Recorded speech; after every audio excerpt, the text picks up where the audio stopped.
नमस्कार साथियों, मैं मनीष मेवाल आप सभी का आपके अपने चैनल में तहे दिल से स्वागत और अभिनंदन करता हूं। मैं उम्मीद करता हूं कि आप सभी शानदार, जबरदस्त और जिंदाबाद होंगे और आप सभी की कक्षा 12 की जो तैयारियां हैं वो बिल्कुल धमाकेदार चल रही होंगी। और इन्हीं धमाकेदार तैयारियों को और भी धांसू बनाने के लिए आज हम लोग पढ़ने जा रहे हैं कक्षा 12 की अर्थशास्त्र में समष्टि अर्थशास्त्र का अध्याय 4 आय और रोजगार का निर्धारण, determination of income and employment. ये चैप्टर बड़ा ही महत्वपूर्ण है एग्जाम की दृष्टि से अगर हम लोग देखें। और आज इसी इंपॉर्टेंट चैप्टर अध्याय 4 का हम लोग पढ़ने जा रहे हैं लेक्चर नंबर 4। और आज जो हम लोग टॉपिक कवर करेंगे ना बच्चों, वो भी टॉपिक भी बहुत इंपॉर्टेंट है। जिस टॉपिक का नाम है उपभोग प्रवृत्ति के प्रकार। क्या पढ़ने जा रहे हैं? उपभोग प्रवृत्ति के प्रकार पढ़ने जा रहे हैं। तो चलिए शुरू करते हैं आज के लेक्चर को। उपभोग प्रवृत्ति के प्रकार क्या होते हैं, पहले ये बात समझ लेते हैं। देखिए ये बच्चों, ये जो टॉपिक है ना उपभोग प्रवृत्ति के प्रकार, काफी बार बच्चों को लगता है बहुत छोटा सा टॉपिक है। इजी तो है ही, आसान तो है ही, कुछ भी डिफिकल्ट नहीं है। इकोनॉमिक्स में सब कुछ आसान है, कॉन्सेप्ट समझ में आ जाए तो बच्चों को बहुत बार लगता है छोटा सा टॉपिक है, कर लेंगे बाद में, 1 मार्क्स में क्वेश्चन आता है। बट ये ऐसा टॉपिक है बच्चों जिसमें आपसे एमसीक्यू में भी सवाल बन सकता है, 1 वर्ड में भी सवाल बन सकता है, फिल इन द ब्लैंक्स अगर किसी बोर्ड में आते हैं, रिक्त स्थान आते हैं तो वहां पर भी सवाल बन सकता है, और यहां तक कि 2 मार्क्स 3 मार्क्स तक का भी सवाल बन सकता है। तो ये जिस टॉपिक को हम बहुत छोटा सा समझते हैं, ये छोटा पैक बड़ा धमाका वाला टॉपिक है बच्चों। मतलब इसमें से हर नंबर का क्वेश्चन यहाँ पे बन सकता है। तो जब हर टाइप का क्वेश्चन बन सकता है तो ये हमारे लिए बड़ा आवश्यक हो जाता है कि ऐसे टॉपिक को हम बड़े विस्तार से और विस्तृत तरीके से बड़ी गहराई में जाकर करके समझे। तो आज जो हम लोग टॉपिक पढ़ रहे हैं क्या है? उपभोग प्रवृत्ति के प्रकार। अभी तक आपको कंजप्शन के बारे में मैंने बताया, उपभोग और उपभोग फलन के बारे में बताया, consumption and consumption function. Consumption function या उपभोग फलन क्या कहता है कि आय, जो हमारी आय है और उपभोग है, उसके बीच में संबंध को दर्शाता है, उसको उपभोग फलन हम लोग कहते हैं। तो एक बार देखिएगा कि हम उपभोग फलन किसको कह रहे हैं, कंजप्शन फंक्शन हम किसको कह रहे हैं।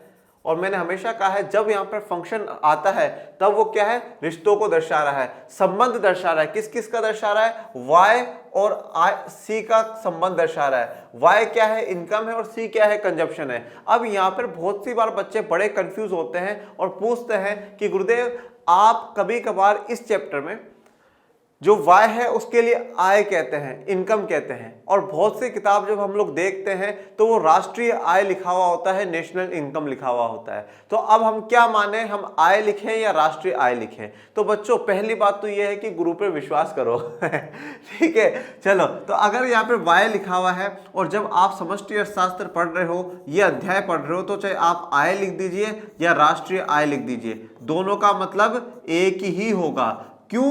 क्योंकि जब हम यहाँ पर आय लिखते हैं तब भी हम ये मान करके चल रहे हैं कि हम पूरे नेशन की, पूरे राष्ट्र की इनकम की चर्चा कर रहे हैं, और जब हम राष्ट्रीय आय लिख रहे हैं तो वहां तो साफ अर्थ है कि पूरे राष्ट्र की जो इनकम है उसको दर्शाया गया है। तो यहाँ पर जो वाय दर्शाया जाता है, आय या राष्ट्रीय आय, कोई सा भी शब्द प्रयोग कर लीजिए, दोनों सही है। राष्ट्रीय आय करना चाहते हैं तो कर लीजिए, इतना बिल्कुल चिंतित होने की इसमें आवश्यकता नहीं है। और सी जो है वो कंजप्शन, उपभोग को ही दर्शाता है। तो कंजप्शन फंक्शन या उपभोग फलन जो है y और c के संबंध की बात करता है, आय और उपभोग के संबंध की बात करता है। जब आपने इनके फलन को समझ लिया है तो अब इनकी प्रवृत्ति किस प्रकार की होती है। प्रवृत्ति का मतलब है टेंडेंसी कैसी है उपभोग की।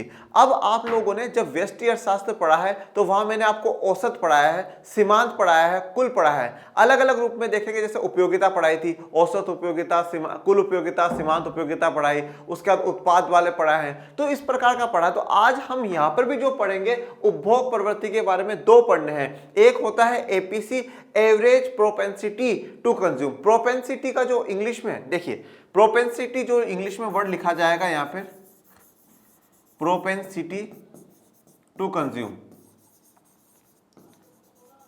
प्रोपेंसिटी का मतलब यहां पर होता है एक प्रकार से टेंडेंसी। टेंडेंसी का मतलब क्या है? प्रवृत्ति हम कहते हैं। प्रवृत्ति का मतलब क्या होता है बच्चों कि एक प्रकार से आप ये कह सकते हो कि जैसे हम कहते हैं ना कभी कभार उस व्यक्ति की ऐसी टेंडेंसी, उसका प्रवृत्ति, उसका नेचर ही कुछ ऐसा है, इस टाइप का ही व्यक्ति है वो, उसे ज्यादा बेहतर की उम्मीद करना कोई अच्छी बात नहीं, वो व्यक्ति ही ऐसा, उसकी प्रवृत्ति है, टेंडेंसी बन चुकी है, वो ऐसा ही करता है, तो उसको ज्यादा सीरियसली नहीं लेना चाहिए। तो हमारी कंज्यूम करने की प्रवृत्ति कैसी है, हम कब ज्यादा कंज्यूम करते हैं, कब कम कंज्यूम करते हैं, वो हम लोगों को पढ़ना है। तो उपभोग की प्रवृत्ति यही यहाँ पे दिखाया गया, उपभोग की प्रवृत्ति। अब इसमें हम लोग 2 पढ़ेंगे बच्चों, एक औसत वाला है तो औसत वाले को हम इंग्लिश में लिख देते हैं एवरेज प्रोपेंसिटी टू कंज्यूम लिख देते हैं, तो एपीसी आ जाएगा। और एक दूसरा हम पढ़ेंगे सीमांत वाला, तो सीमांत जब पढ़ेंगे तो हम लिख देंगे मार्जिनल प्रोपेंसिटी टू कंज्यूम, तो एमपीसी। इन दो की चर्चा करनी है, तो आइए देखते हैं। उपभोग करने की प्रवृत्ति के दो तकनीकी पहलू हैं, तो दो तरीके से हम उपभोग की प्रवृत्ति का पता लगाते हैं। एक जो है बच्चों औसत उपभोग प्रवृत्ति, क्या है औसत उपभोग प्रवृत्ति, इंग्लिश में इसको लिखा गया है एपीसी। आप ऐसे भी लिख सकते हैं ब्रैकेट में, जरूरी नहीं है हिंदी में यूं एपीसी लिखे, एपीसी यूं भी लिख सकते हैं, जिसका क्या मतलब है एवरेज, औसत का मतलब एवरेज प्रोपेंसिटी टू कंज्यूम, मतलब उपभोग प्रवृत्ति को दर्शा रहा है। एक हमें यह पढ़ना है, और दूसरी तरफ हमें क्या पढ़ना है सीमांत उपभोग प्रवृत्ति एमपीसी। इसका मतलब क्या है मार्जिनल, सीमांत का मतलब marginal propensity to consume MPC. तो हम यहाँ पर जब उपभोग प्रवृत्ति की चर्चा करते हैं, प्रोपेंसिटी टू कंज्यूम की चर्चा करते हैं, तो यहाँ पर हम दो टाइप पढ़ेंगे, एक एपीसी पढ़ेंगे, एक एमपीसी पढ़ेंगे। ये दोनों इंपॉर्टेंट टॉपिक्स है, जैसे मैंने कहा 1 मार्क्स से लेकर के 3 मार्क्स तक का क्वेश्चन बन सकता है, एमसीक्यू से लेकर के पूरा आंसर लिखने तक का क्वेश्चन इसमें बन सकता है। तो बड़े गहराई में इसको जानेंगे। और बहुत सी बार क्या है एग्जामिनर क्या करता है कि अंतर पूछ लेता है कि एपीसी और एमपीसी के बीच में अंतर बताइए। तो मैं आपको लास्ट में जाता जाता एक टेबल भी बनवा करके जाऊंगा, जिससे कि आप एपीसी और एमपीसी के बीच में अंतर भी क्लियर कर सके। तो चलिए शुरू करते हैं एपीसी के बारे में। उपभोग करने की औसत प्रवृत्ति, ठीक है, उपभोग करने की औसत प्रवृत्ति, या आप ये भी लिख सकते हैं औसत उपभोग प्रवृत्ति, दोनों का अर्थ एक ही है। उपभोग करने की औसत प्रवृत्ति या औसत उपभोग प्रवृत्ति, जिसको इंग्लिश में लिखा जा रहा है APC, average propensity to consume. क्या लिखा जा रहा है average propensity to consume, APC. क्या होती है उपभोग करने की औसत प्रवृत्ति? आय के संगत स्तर के लिए उपभोग व्यय के अनुपात को संदर्भित करती है। ये अब आपको थोड़ा सा समझ में नहीं आ रहा होगा, नहीं समझ में आ रहा होगा, मुझे पता है, कोई दिक्कत वाली बात नहीं। तो अब मैं इसका आपको फॉर्मूला लिखवा देता हूं। फॉर्मूला लिखवाऊंगा तो आप बोलोगे सर जी कितना आसान था, बड़ा ही आसान था। अपने उपभोग फलन पढ़ा, उपभोग फलन ने क्या कहा कि उपभोग और आय का संबंध दर्शाता है। तो यहां पर भी वही बात है और कुछ नहीं है, चिंता मत करो। एपीसी लिखा पहले, एपीसी बराबर कंजम्पशन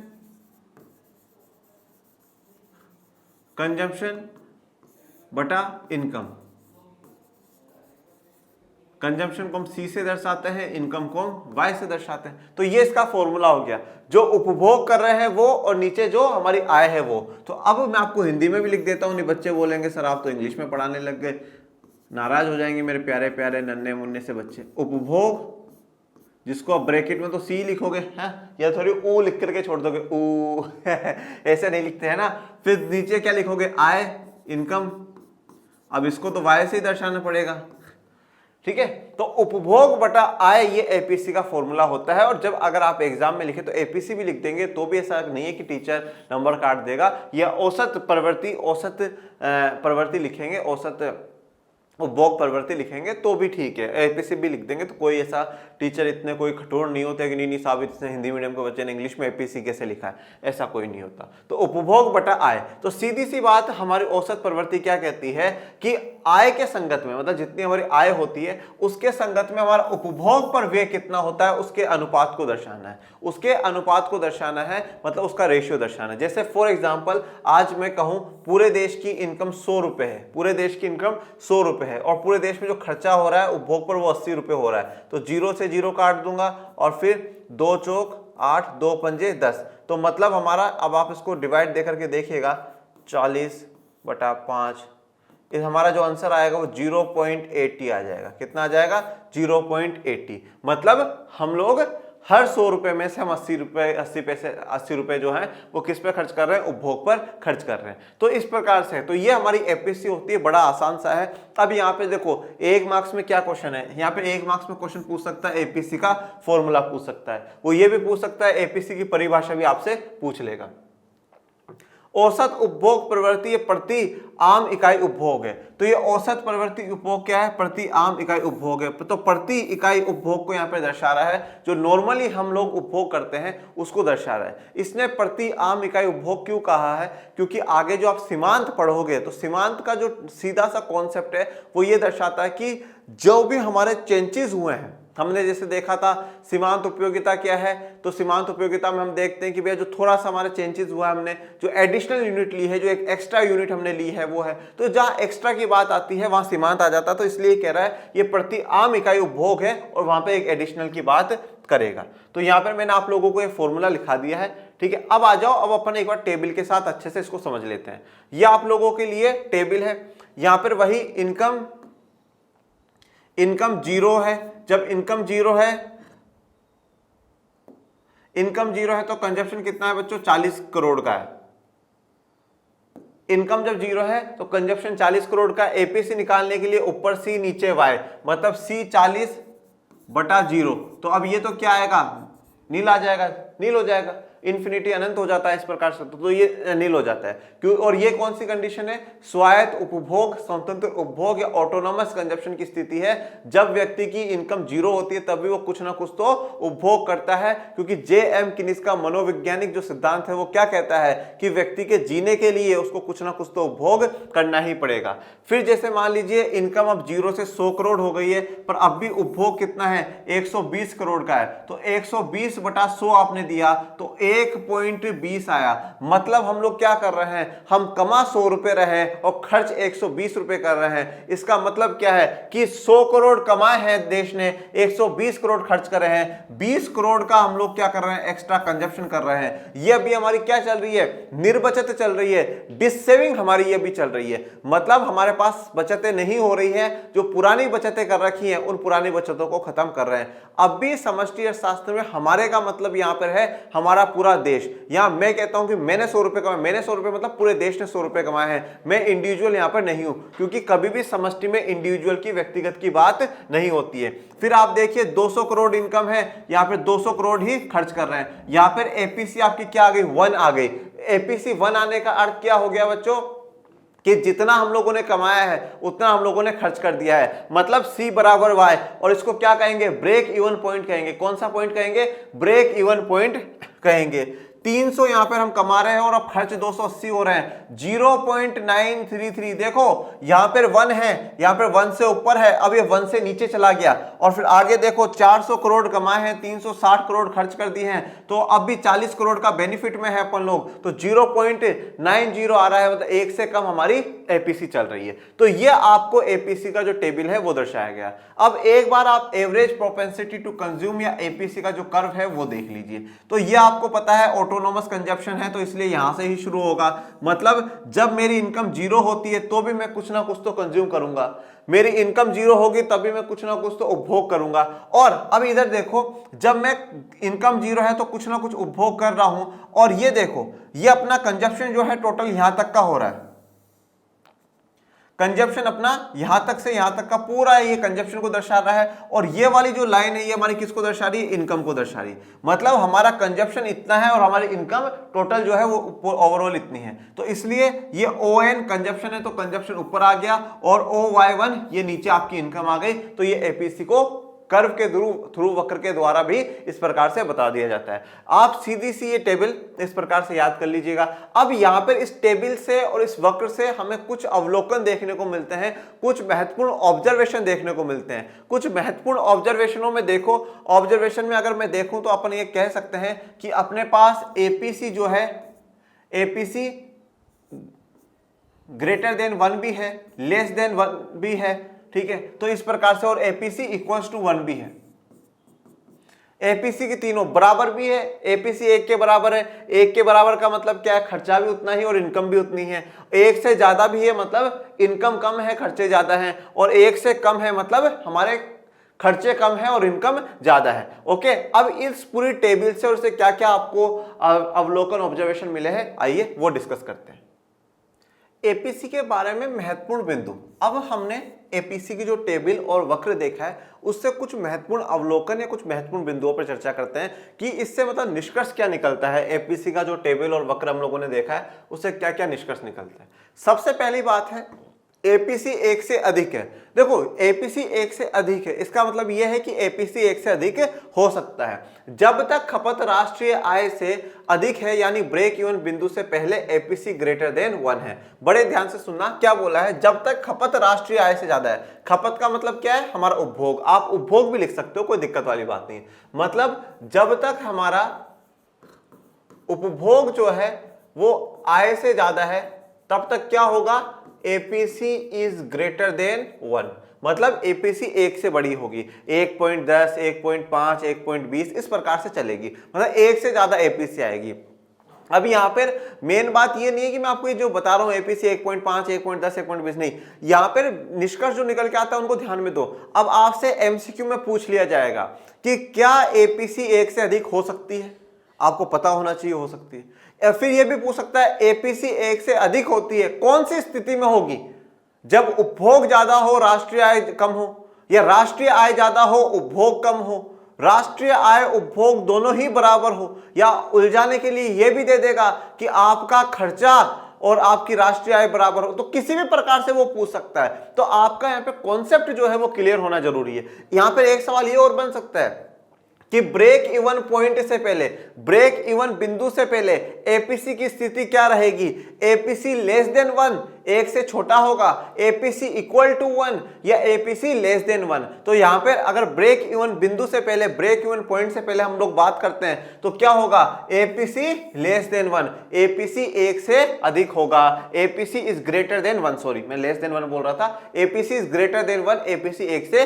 अधिक होगा। एक से अधिक का देखो लॉजिक समझो, लॉजिक क्यों है, एक से अधिक कब होगा, हमने ऊपर लिखा फॉर्मूला लिख लो पहले, उपभोग बटा आय, ये फॉर्मूला है अपना। अब देखो अगर मैं जैसे मान लो एक उदाहरण के तौर पे कहता हूं, आप मान लो उपभोग 10 रुपए का है और इनकम 20 रुपए है। अब आप यहां पे देखो आंसर पॉइंट में आ रहा है, मतलब एक तो नहीं है। इसका मतलब यह हो गया कि उपभोग छोटा हुआ और इनकम ज्यादा हुई तो हम एक से कम रहेंगे।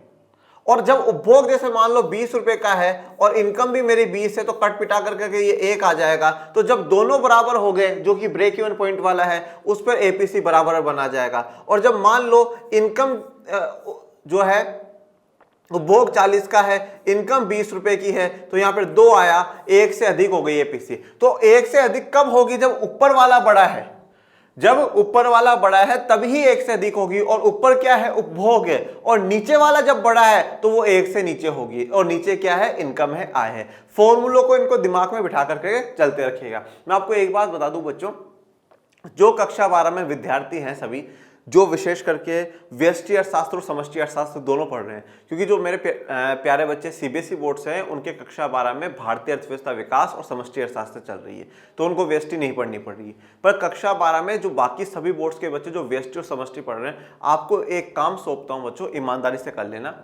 क्या करना है, एक पेपर लेना, या तो एक पेपर ले लो या एक शीट ले लो, जो इतनी बड़ी वो शीट आती है ना, व्हाइट शीट आती है, उस पर आराम से ये आप शुरू करो। जितने भी चैप्टर्स में जहां जहां आपको फॉर्मूले देखने को मिलते हैं, जैसे बजट वाला पढ़ा, वहां पर था कि राजस्व घाटे का क्या फॉर्मूला है, राजकोषीय घाटे का क्या फॉर्मूला है, ऐसे कर करके आपके पास जो भी 30-40 पूरे व्यष्टि समष्टि में फॉर्मूले आए वो लिखते चलो। और मैं आपको ये कहता हूं कि सुबह उठते हो, सुबह जैसे आप भगवान को याद करते हो, उठो, अपने सबसे पहले उन जो फॉर्मूलेज उनको दिमाग में बिठा लो और रटो मत उनको। देख भाई राजस्व घाटा, तो राजस्व मतलब रेवेन्यू, रेवेन्यू आएगा। रेवेन्यू में अपन ने 2 पढ़ा था, राजस्व प्राप्ति और राजस्व व्यय। तो सीधी सी बात है, राजस्व व्यय जब ज्यादा होगा तो राजस्व प्राप्ति कम होगी, राजस्व व्यय माइनस राजस्व प्राप्ति। इस प्रकार से दिमाग में डेली आप उनको बिठाते चले। इन फॉर्मूलोज पे, फॉर्मूले के हिसाब से अलग अलग बोर्ड्स में क्या है कि न्यूमेरिकल भी आ जाते हैं, संख्यात्मक जो क्वेश्चन है वो भी आ जाता है। जैसे यहाँ पर आपको क्वेश्चन भी दे सकता है, संख्यात्मक क्वेश्चन भी दे सकता है। जैसे उदाहरण के तौर पे मैं कहूँ कि मान लीजिए कि जो राष्ट्रीय आय है वो 100 करोड़ रुपए है, लिख दिया गया कि राष्ट्रीय आय 100 करोड़ रुपए है, और जो उपभोग हुआ है वो 80 करोड़ रुपए का हुआ है, तो कृपया एपीसी ज्ञात करें। क्या बोल रहा हूं, ध्यान से सुनिएगा कि जो आय है वो 100 करोड़ है और यहाँ पर उपभोग 80 करोड़ का हुआ है, एपीसी ज्ञात करें। तो अब आपको क्या करना पड़ेगा, पहले एपीसी का फॉर्मूला लिखना पड़ेगा। फॉर्मूला लिखा, फॉर्मूले का अब मेंशन कर दो, 80 करोड़ ऊपर 100 करोड़ नीचे, तो अपना क्या इतना आ जाएगा, 0.8 आ जाएगा। कितना आ जाएगा, 0.8 आ जाएगा। तो ये हो गया 0.8। तो यहाँ पर एपीसी जो क्या है 1 से छोटी है, 1 से कम है। चलिए एपीसी बराबर 1। अब एपीसी 1 से ज्यादा होगी कब? जब उपभोग हमारे ज्यादा है इनकम हमारी कम है। एपीसी 1 के बराबर कब होती है? ब्रेक इवन बिंदु पर होती है, जब सी बराबर वाई हो जाए, उपभोग जो कर रहे हैं वो राष्ट्रीय आय के बराबर हो जाए। ब्रेक इवन बिंदु पर खपत या उपभोग राष्ट्रीय आय के बराबर हो जाएंगे तो एपीसी बराबर 1 हो जाएगा, जैसे कि ये वाली कंडीशन है प्यारे विद्यार्थियों। तीसरा, एपीसी 1 से कम भी है, ब्रेक इवन बिंदु से परे, खपत राष्ट्रीय आय से कम है, परिणाम स्वरूप एपीसी 1 से ज्यादा है, एपीसी इज ग्रेटर देन 1। तो ये वाली जो कंडीशन है जो यहाँ पर ये वाली दर्शाई गई है वो ये है। अब देखो ये वाला जो एरिया है, जो अभी मैंने आपको कल एक वक्र बनवाया था, ये उपभोग, ये आपकी इनकम, ये सीसी कर्व हो गया, ये आपकी इनकम का कर्व हो गया। अब देखो ये पॉइंट अपना है ब्रेक इवन पॉइंट, ठीक है। तो यह वाला पॉइंट पे C बराबर Y है और एपीसी मतलब इक्वल्स टू 1 है बेटा। तो ये वाली कंडीशन आ गई। अब इससे पहले ब्रेक इवन पॉइंट से पहले देखो, ब्रेक इवन पॉइंट से पहले देख रहा हूं मैं, तो मेरी इनकम क्या है? ज्यादा है, सॉरी इनकम कम है और कंजप्शन मेरा जो है वो ज्यादा है। मतलब क्या हो रहा है? उपभोग तो मेरा ज्यादा है और आय मेरी कम है। इसका मतलब क्या हुआ?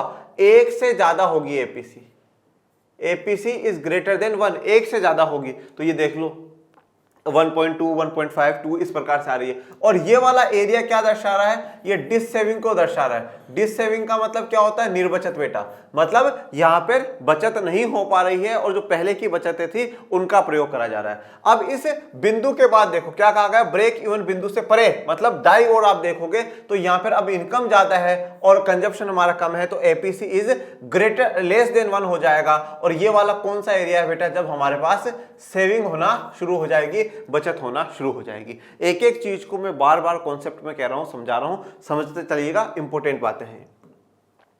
फिर फोर्थ ऑब्जर्वेशन क्या है? आय में वृद्धि के साथ एपीसी गिरती है। आय में वृद्धि के साथ एपीसी लगातार गिरती है क्योंकि उपभोग पर खर्च की जाने वाली आय का अनुपात घटता रहता है। देखो अपन ने जो किन्स ने सिद्धांत दिया था उसमें अपन ने पढ़ा था कि अगर इनकम बढ़ेगी तो कंजप्शन बढ़ेगा।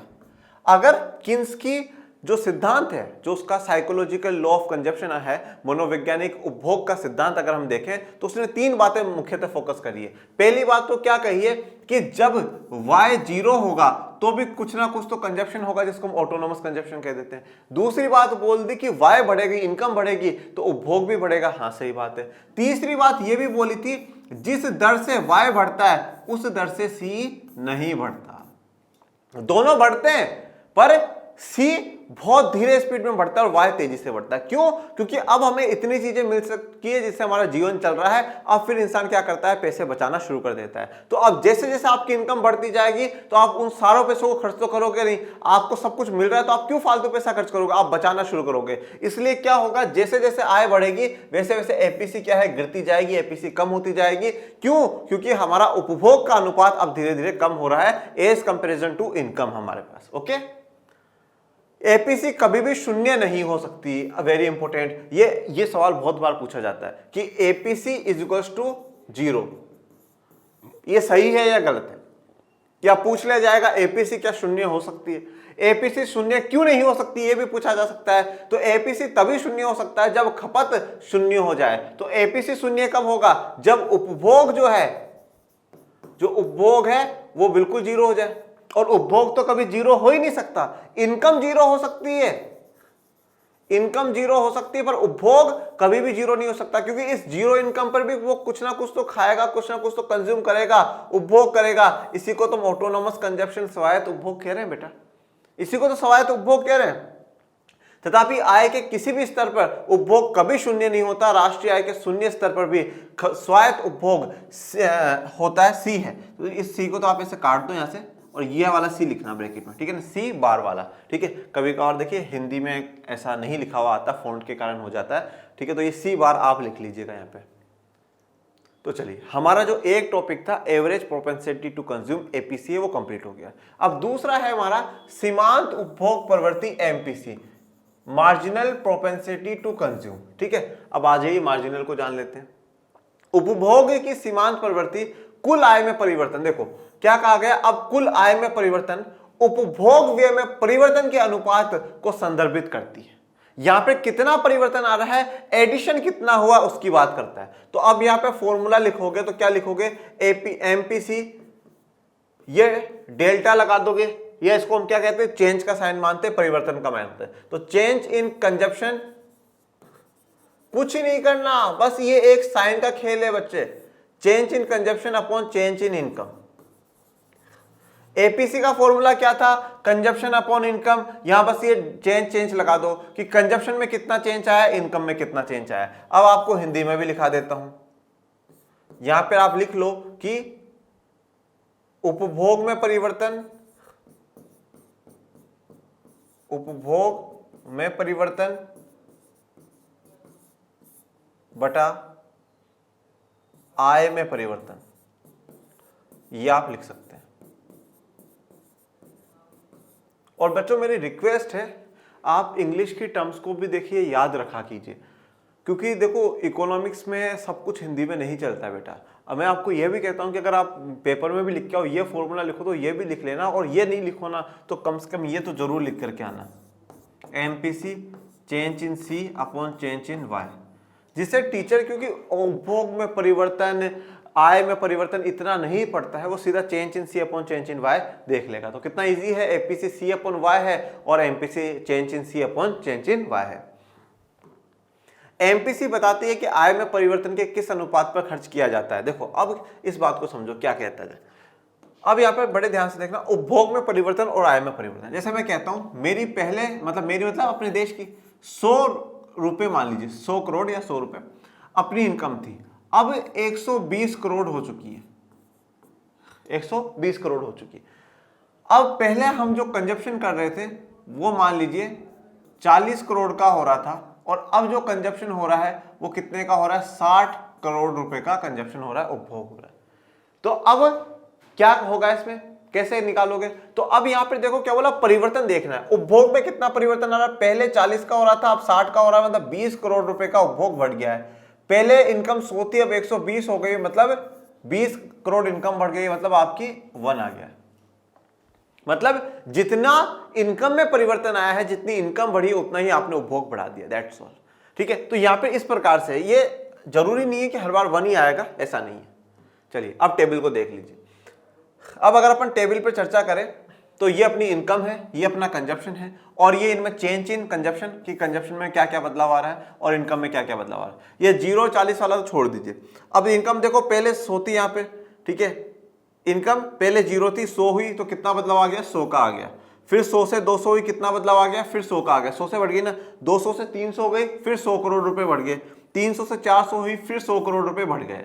अब कंजप्शन में देखो पहले 40 था और अब 120 हो गया तो 80 करोड़ बढ़ गए, 120 से 200 हो गया फिर 80 करोड़ बढ़ गए, 200 से फिर 280 हो गया फिर 80 करोड़ बढ़ गए, 280 से 360 हो गया फिर 80 करोड़ बढ़ गए।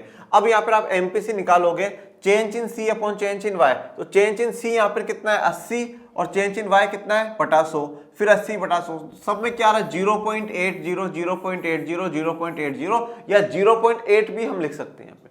देखो यहां पर पहली बात तो ये सुन लेना, जरूरी नहीं है कि हर बार ये 100 100 100 80 80 आए, कांस्टेंट आए, ऐसा नहीं होता।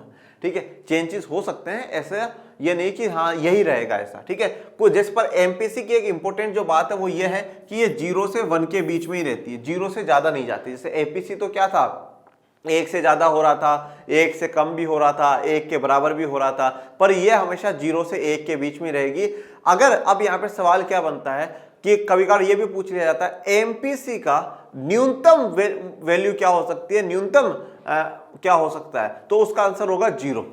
और एमपीसी की उच्चतम वैल्यू क्या हो सकती है, 1 होगी, 1 से ऊपर एमपीसी कभी नहीं जा सकती। ओके, तो अब यहां पर देखो, अब देखो ये एमपीसी का दर्शाया गया चेंज इन वाई, तो चेंज इन वाई देखो, अब यहां पर हमारा चेंज इन वाई अगर आप लोग देखेंगे तो ये देखिए हमने क्या बोला था, कंजप्शन, तो ये हम पहले यहां तक का कंजप्शन कर रहे थे, फिर यहां से हमने यहां पे कंजप्शन बढ़ा दिया, एम से हम एन पर चले गए, ये हमारा क्या हो गया, कंजप्शन बढ़ गया है। और अब पहले क्या था, इनकम हमारी इतनी थी, बड़े ध्यान से समझिएगा इन चीजों को, इनकम हमारी इतनी थी, अब इनकम यहां से पहले मान लो जैसे 100 करोड़ थी, अब 200 करोड़ हो गई, मतलब कितनी और बढ़ गई, यहां से यहां तक की तो बढ़ी है, तो इस वाली इनकम को हम ले लेंगे। तो change in C, change in सी क्या है, यहां से यहां से यहां तक का बढ़ गया तो mn, मैंने mn लिख दिया है, और यहाँ पे कितना हो y1 y2 ये लिख दिया, तो ये आपका आ जाएगा और ये वक्र बन जाएगा, और चेंज इन सी जो है वो ये आपको दर्शाया गया है mn, ये आपका आंसर आ जाएगा, इस प्रकार से वक्र बन जाएगा। ठीक है, तो ये आपके अब एमपीसी से भी कुछ हमारे पास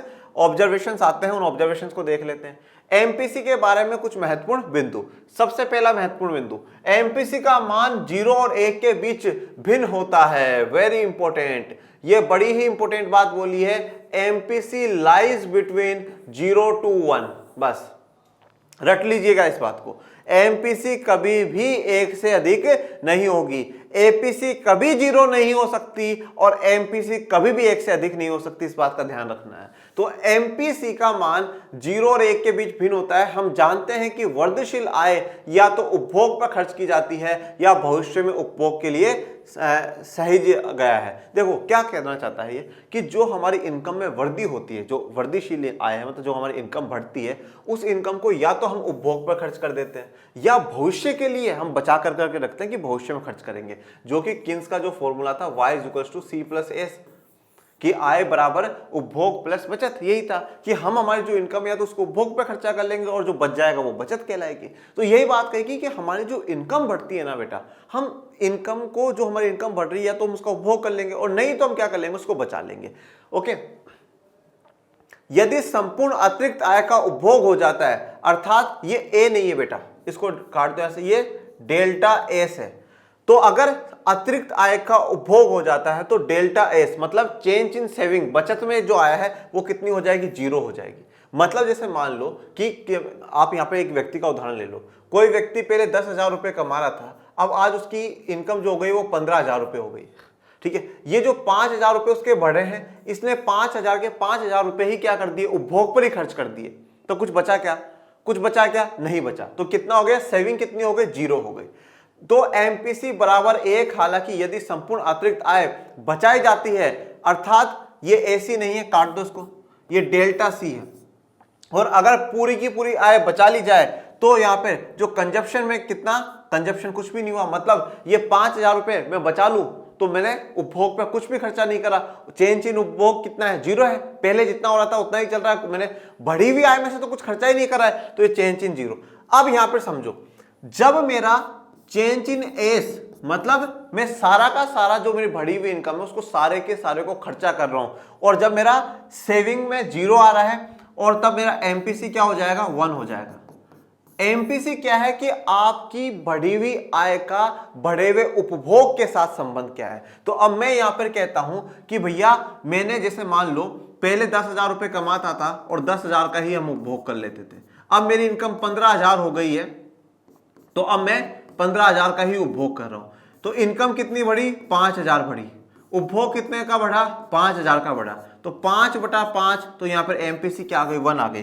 तो एमपीसी 1 आएगी। एमपीसी 1 कब आएगी, जब जितनी भी हमारी जो आय बढ़ी है वो सारी की सारी उपभोग पर खर्च कर दी जाए, उसमें से कुछ भी ना बचे, तो जब सेविंग 0 हो जाती है और हमारा एमपीसी 1 आ जाता है। और जब यहां पर उदाहरण को देखिए कि जब पहले 10,000 रुपये में कमाता था और 10 के 10 खर्च कर देता था, पर अब मेरी सैलरी बढ़ करके 15,000 हो गई है, और अभी भी मेरा जो खर्चा है, कंजप्शन है, वो 10,000 का है। इनकम में बदलाव कितना आया बच्चों, 5,000 का आया। उपभोग में बदलाव कितने का आया, 0 का आया। तो मेरा फॉर्मूला क्या कहता है, 0/5। तो एमपीसी कितनी हो गई, 0 हुई या नहीं हुई, एमपीसी कितनी हुई, 0 हुई। तो जब मैं कंजप्शन पे, उपभोग पे बढ़ी हुई इनकम में से कुछ खर्च ही नहीं करता हूं, तो मेरी एमपीसी कितनी हो जाएगी, 0 हो जाएगी। Very very very important.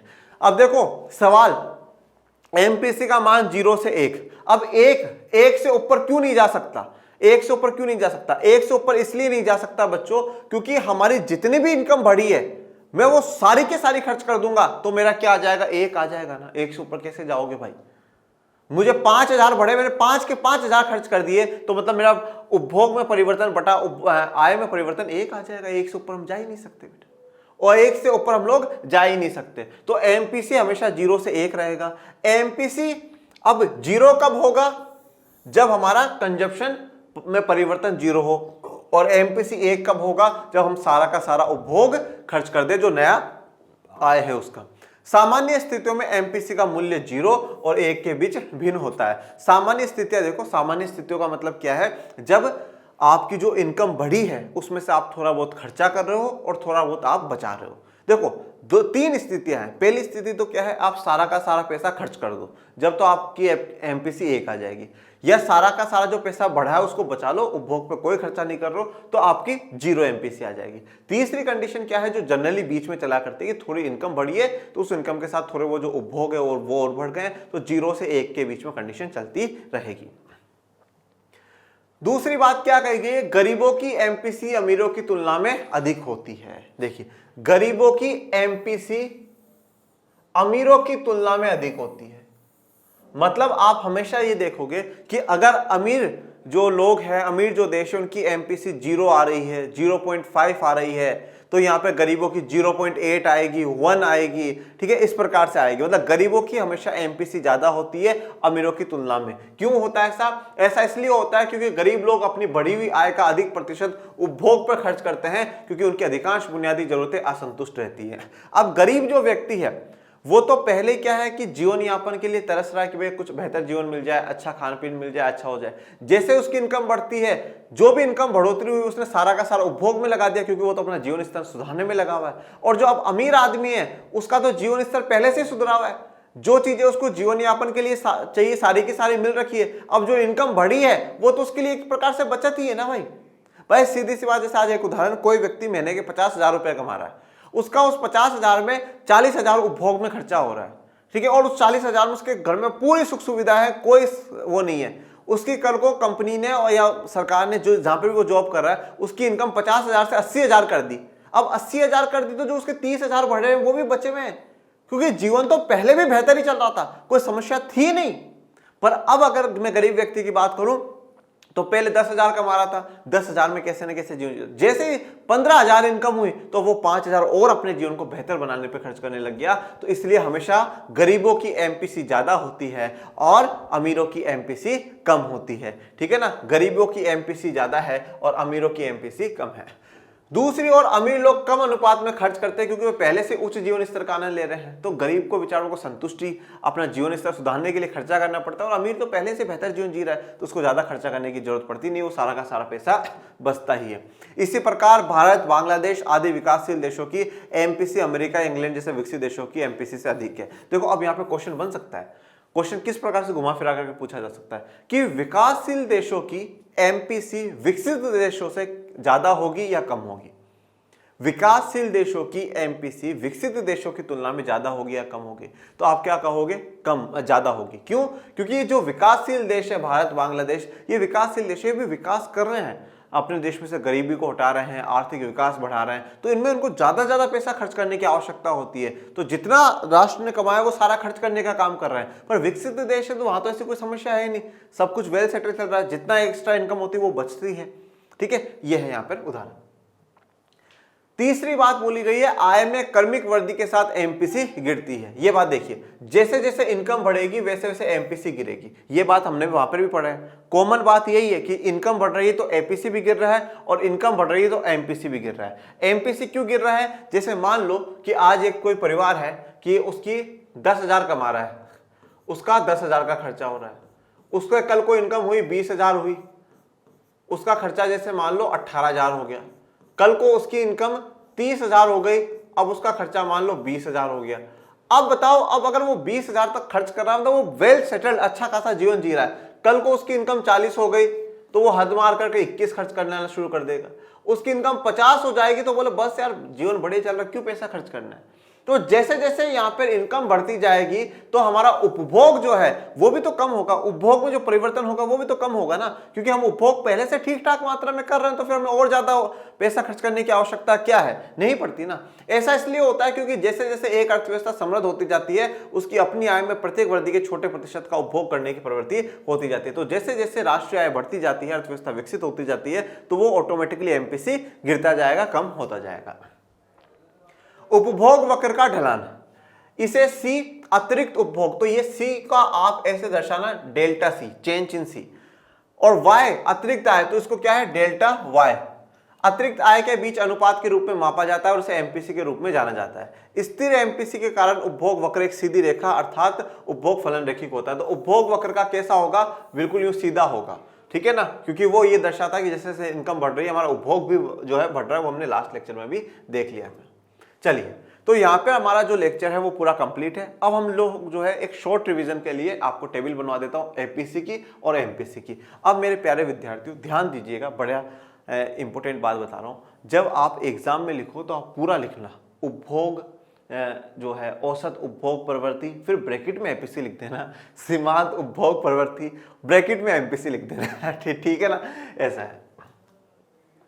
ये एक समय में उपभोग व्यय सी और आय के संबंधित स्तर वाय का अनुपात है। देखो अब यहाँ ब्रैकेटों में जो ऐसे हिंदी में सी लिखा हुआ ये मत लिखना, ये इंग्लिश वाले लिखना, वाय ये वाला लिखना। तो यहाँ पे सीधा सा क्या है, उपभोग व्यय जो कर रहे हैं वो और आय का जो संबंधित स्तर है उसका अनुपात दर्शाता है। इसने क्या कहा है कि ये एक समय अवधि में उपभोग व्यय मतलब सी में परिवर्तन, इसको आप यूं भी लिख सकते हैं, डेल्टा सी लिख सकते हैं। डेल्टा सी ब्रैकेट में लिख दिया आपने, चाहिए इतना मत लिखना। मैं मतलब उपभोग व्यय में फिर परिवर्तन, आय वाय में परिवर्तन, तो इसको डेल्टा वाय लिख दिया, अनुपात को दर्शाता है। उसके बाद देखिए फिर क्या कहता है, एपीसी 1 से अधिक हो सकती है जब तक खपत राष्ट्रीय आय से अधिक अर्थात ब्रेक इवन बिंदु तक हो। तो एपीसी 1 से अधिक हो सकती है, क्या कब होगी, जब खपत जो है वो राष्ट्रीय आय से अधिक हो अर्थात ब्रेक इवन बिंदु तक ये होगा। एमपीसी 1 से अधिक नहीं हो सकती क्योंकि उपभोग में परिवर्तन आय में परिवर्तन से अधिक नहीं हो सकता। देखिए अब है ना, एक बात बड़े ध्यान से सुनिएगा। अब जैसे मान लो कि एग्जामिनर ने बोला, एग्जामिनर ने यही क्वेश्चन एपीसी और एमपीसी के बीच में अंतर का जो क्वेश्चन है वो आपको है ना 4 मार्क्स का दे दिया। अब 4 मार्क्स के में तो 2-2 पॉइंट लिखोगे तो बड़ी शर्मिंदगी वाली बात है। तो अब आप क्या करोगे, एपीसी लिख रहे हो, यहाँ पे लिख दिया, ये उसका मतलब लिख दिया। अभी मैं आपको इसका फॉर्मूला भी लिख दो। अब एक बार फॉर्मूला लिख दोगे तो क्या लिखोगे, उपभोग बटा आय, ये इधर एपीसी, ये एक फॉर्मूला लिख दिया। इधर भी फॉर्मूला लिख देना, सूत्र एमपीसी चेंज इन उपभोग, उपभोग में परिवर्तन, और चेंज इन इनकम आय में परिवर्तन, ये लिख दिया। अब उसके अलावा क्या लिख सकते हो, ये वाला 1 से अधिक, एपीसी 1 से अधिक हो सकती है। कब होगी, जब खपत राष्ट्रीय आय से अधिक होगी, मतलब जब उपभोग ज्यादा होगा और राष्ट्रीय आय कम होगी। ये पॉइंट कब होता है, ब्रेक इवन बिंदु से पहले का होता है। कितने पॉइंट हो गए, 3, 1, 2, 3। चौथा पॉइंट क्या लिखोगे, एपीसी 1 से कम भी हो सकती है। कब होगी, जब राष्ट्रीय आय ज्यादा हो और खपत कम हो, ब्रेक इवन बिंदु के बाद का जगह।